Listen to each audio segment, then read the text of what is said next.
You've probably done this without thinking. You're overwhelmed, maybe mid-argument or mid-anxiety spiral, and you press a cold glass against your cheek or splash cold water on your face, and something shifts. Not dramatically, but there's a real settling, like the volume got turned down a little. That's not psychology. That's the trigeminal nerve.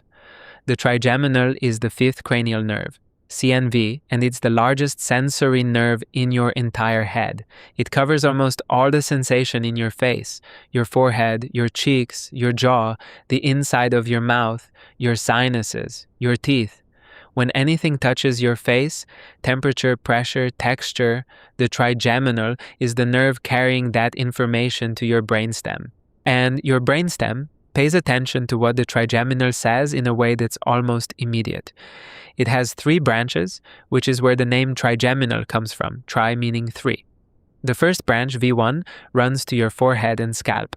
The second, V2, covers your cheeks, the sides of your nose, and your upper lip and jaw. The third, V3, runs to your lower jaw, your chin, and your lower teeth. Together they map the entire surface of your face and feed a constant stream of sensory information up to the brainstem about what your face is touching and experiencing. Here's why cold specifically does something.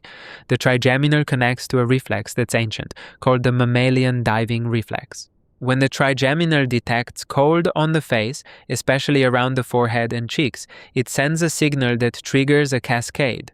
Heart rate drops, blood gets redistributed toward vital organs, and the parasympathetic system gets a significant uptick.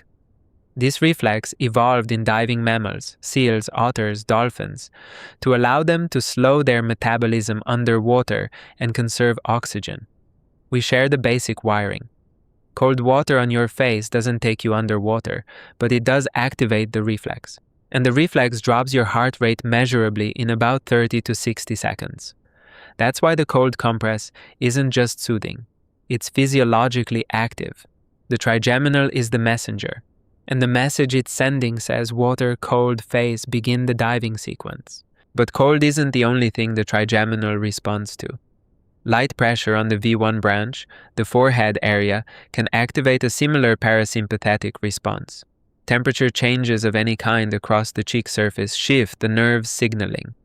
Even just placing a warm palm against your cheek activates a different register of the same system, producing a softer, slower settling. What's also interesting is the motor side of the trigeminal.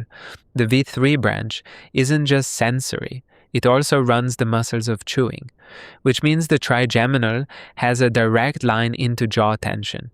When you're stressed, the masseter and temporalis muscles, your jaw muscles, activate under sympathetic influence.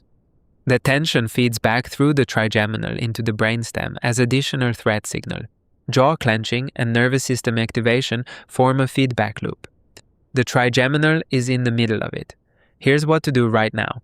Get something cold, a glass, a compress, a wet cloth, and hold it against your forehead and cheekbones. Both the V1 and V2 zones. Breathe slowly. Hold it there for 60 seconds. Notice what changes in your chest and shoulders. That's the diving reflex activating through the trigeminal pathway. You're not just cooling your skin, you're sending a signal from CNV to your brainstem that says the immediate environment is survivable. In the last episode, we mapped the 3 floors of the polyvagal ladder.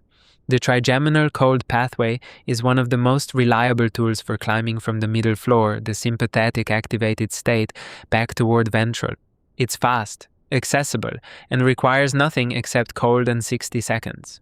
If you want to actually train this, not just understand it, I put together a free 10-part series that walks you through it, 1 short practice a day. Links in the description. Subscribe so you catch the next one. Cortisol has its own daily rhythm, and knowing it changes how you read your energy across an entire day.